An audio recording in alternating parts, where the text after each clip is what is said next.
Dempsey. And I'm heading to the heart of Luzon, the largest island in the Philippines.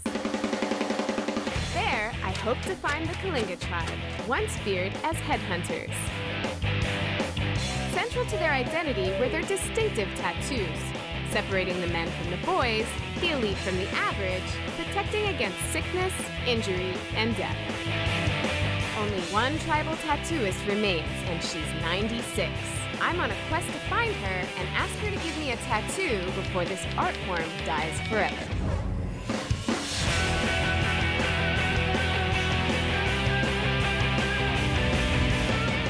In this episode, I'm trying to get through the province of Quezon, where I witnessed their flair for a fiesta. Happy Fiesta! Try my hand at horsing around. Oh no, I missed it! And get a shot at a local brew. Help!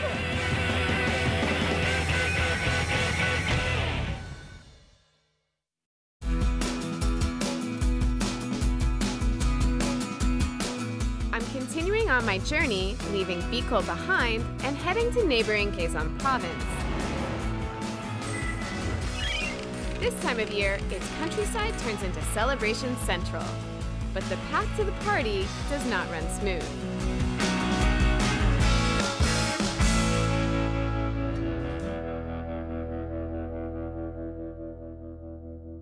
So I've stopped here because I have a decision to make. I can either take the old zigzag road through the mountain, or I could take the more comfortable, longer route around the mountain. The zigzag road sounds a lot more adventurous, and I'm up for it, and I want to get to Quezon as fast as possible. So, wish me luck, I'm going for it.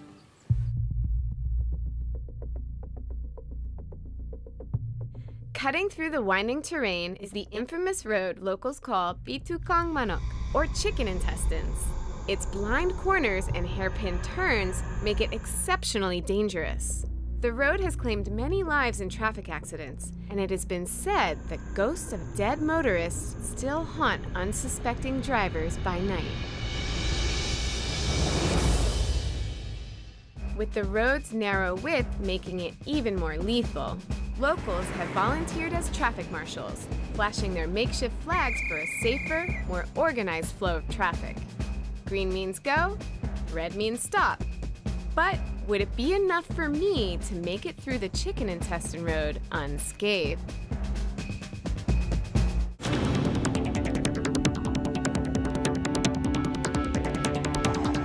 While the scenery is spectacular, I knew I had to keep my eyes on the road. I did not want to become a ghost rider haunting the road by night on a bright yellow bike.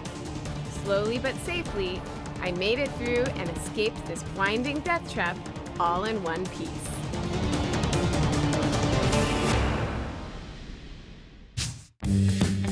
I emerged from the chicken intestine road in Quezon province. It is beautiful, full of coconut trees and rice fields, the drivers of the province's economy.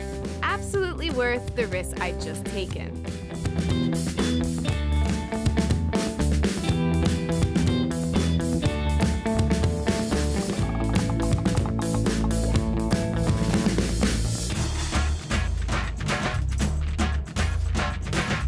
I arrived in the town of Lucban on the 15th of May, right when the province was going crazy celebrating the Pahias festival.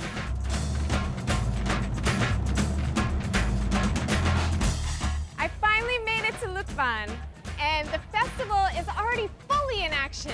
I had to fight my way through the crowd on the bike, so I think from now on, the best way to go is on foot.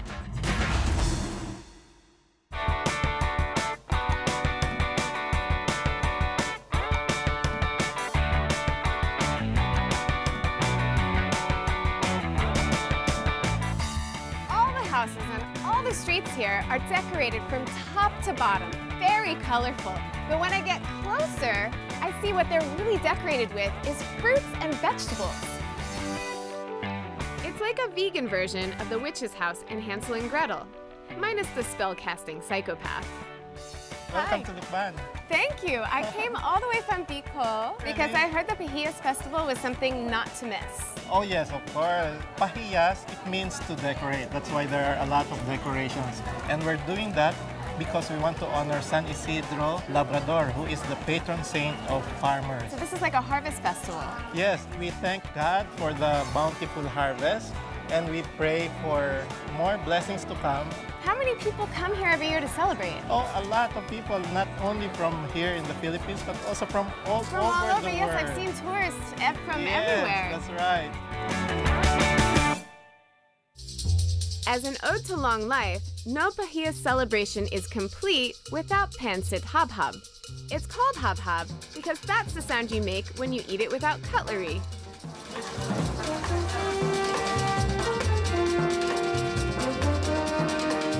Ooh, how do I eat this? Okay.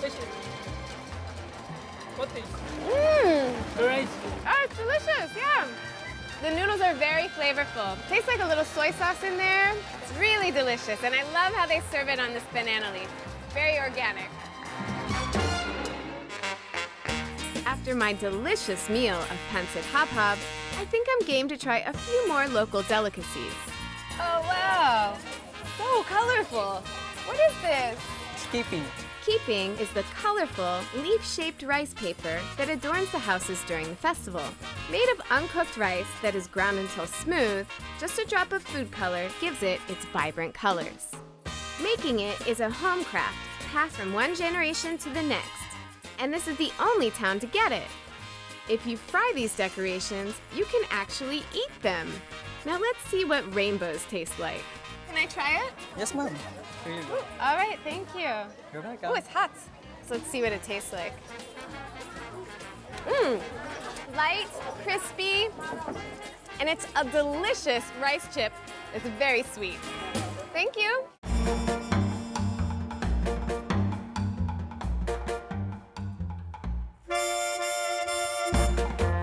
This house, so impressive.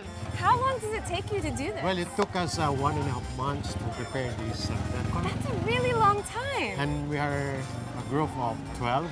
I saw numbers on each house. Is it a competition? Yes, because the local government is giving out prizes for the best decorated houses. For this year, we will be choosing something around 50 houses. I was gonna ask, how long does the festival last? This is normally for 1 day. You work that long? Yeah, we'll be working for months only to display it for 1 week. Amazing.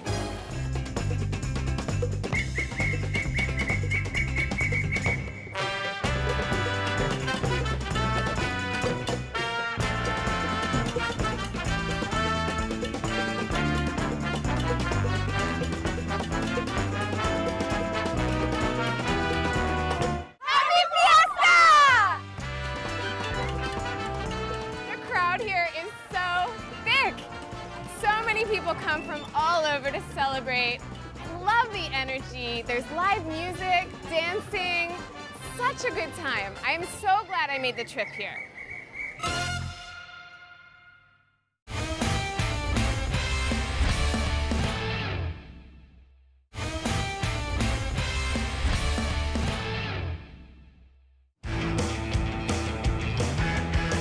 Here's something I've learned. If you're in a hurry and easily distracted, never ride to Quezon in May. It's festival season and the celebrations are back to back. Barely shaking off the vibe from the Pahiyas celebrations of Lukban, I rode straight into another event at full horsepower.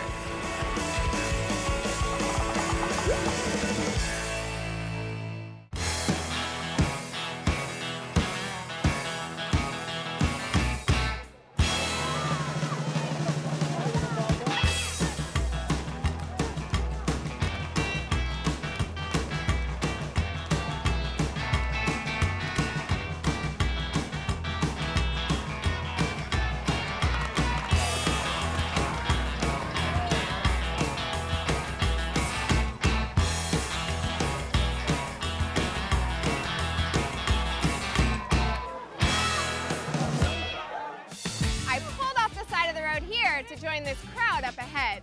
I have no idea what's going on, but there's a lot of screaming and a lot of shouting, and I've decided to investigate.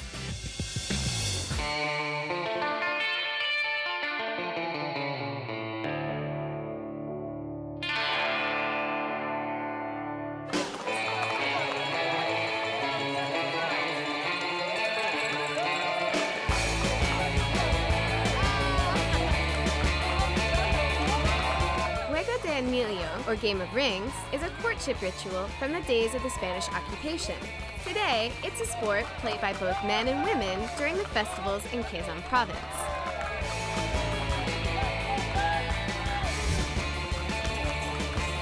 In its original form, an 18-year-old maiden would be presented to single men. The men would gather to compete in the Game of Rings. The winner would get to exclusively court the prized maiden.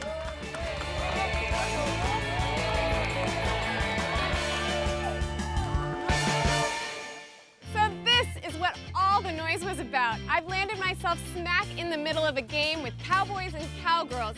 They take these little sticks into these tiny little rings up top. I wonder if I can do the same thing. I'm gonna try and get on a horse and find out.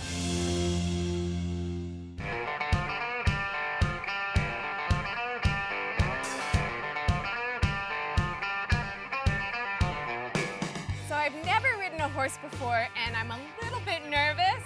I found Adrian here who's going to show me the ropes. Adrian, how do I get on this horse? Put this one. Left. Okay, so I put my foot in this one? Yes. Okay. Hold this. Hold this, and then just jump on. Jump. Ay, ay, ay. Hindi mo bitin. Be nice. Oy. Oh! I'm on. What's this horse's name? Chokoy. Chokoy? Hi, baby.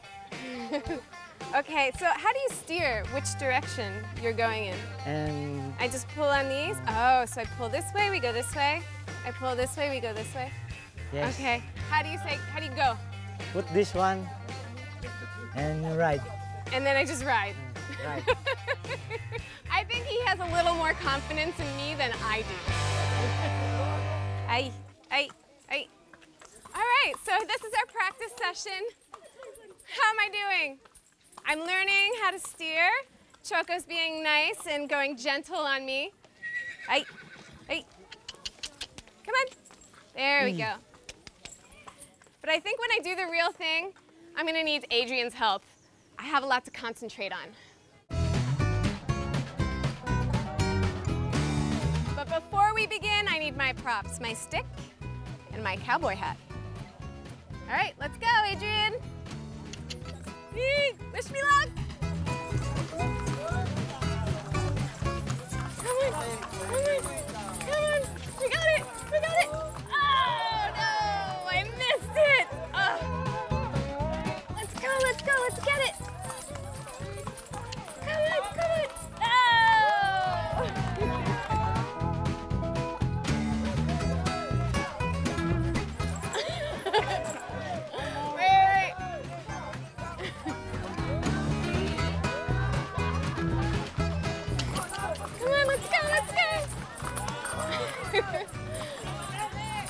I missed it! No!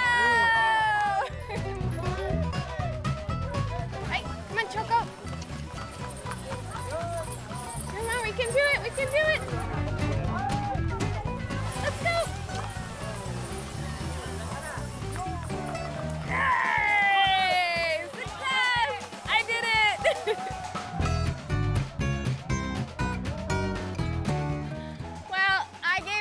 Shot, but I'm gonna leave it to these guys. Watching is much more fun.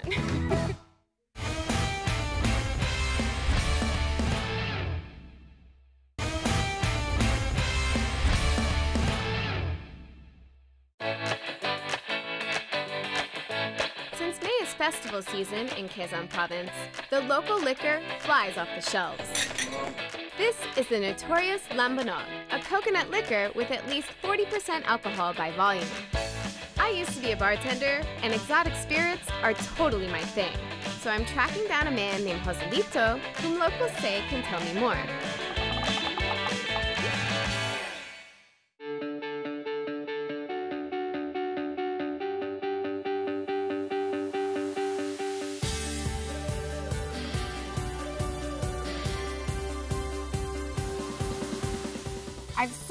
out because I've heard that you are the expert on lambanog. Is that correct? Our family started the business of lambanog, my great-grandmother, Josepita.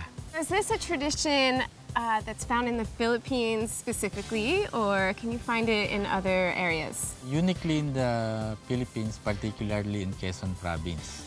Okay. Because it's considered as main livelihood. Well, as a lover of spirits, I've come to the right place.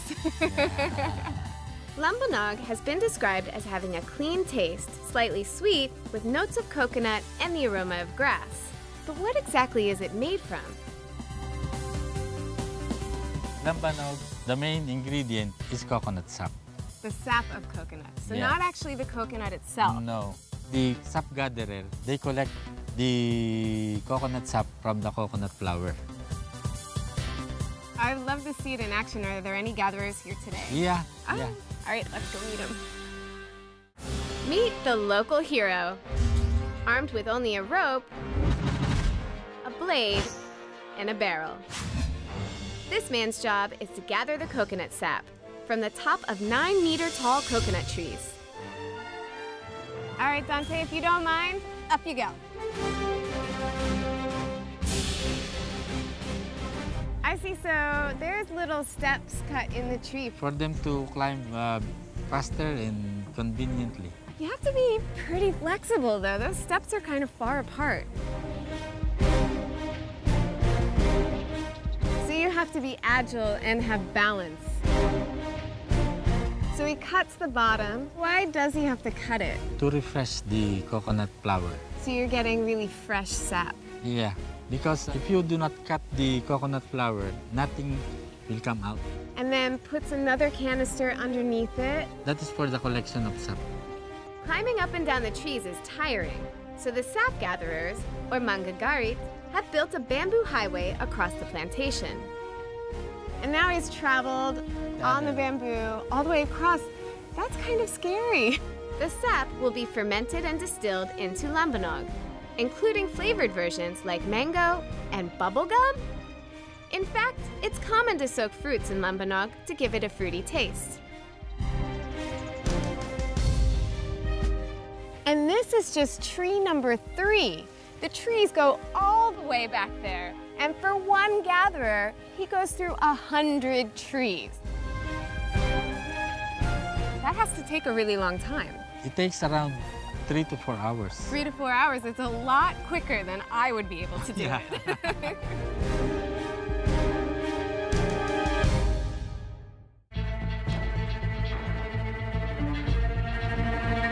The only tools I have right now are my bare feet. Yeah. So I'm gonna try. First, I need to see my path. So I got one step here, and the other is all the way up here. Okay, here we go. First yeah, one. Yeah. It's not very soft on your feet. You have to have tough feet. I've got city feet. Okay. One step. Oh my gosh. Woo. 2. I don't think I can do it. Stop. Help!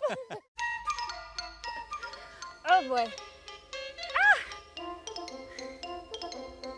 That is a lot harder than they make it look. Okay, I couldn't harvest any sap, but I still want to repay Joselito for his hospitality. I was once a bartender in Los Angeles, so I'm mixing a special lambanog cocktail for him. Hope he likes it. From what I've learned of lambanog, I thought it would lend itself really well to a classic Peruvian cocktail called the pisco sour. Now to start making our pisco sour, we add calamansi. We have simple syrup. Now this is where my lambanog comes in. 2 ounces of this. And next, the egg white.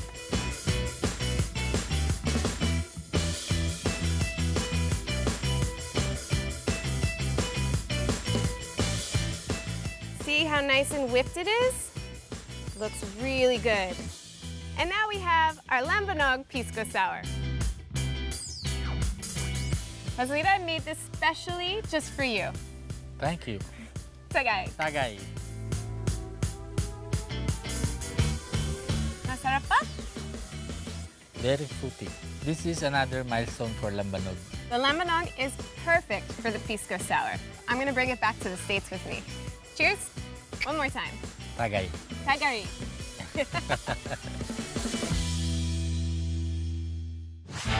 I came to Quezon in search of a party. And boy, did I find one. I conquered life's twists and turns, pigged out, and charged full speed ahead. Now I'm continuing my journey in high spirits. As I continue northwards, I wonder if I can conquer even greater heights.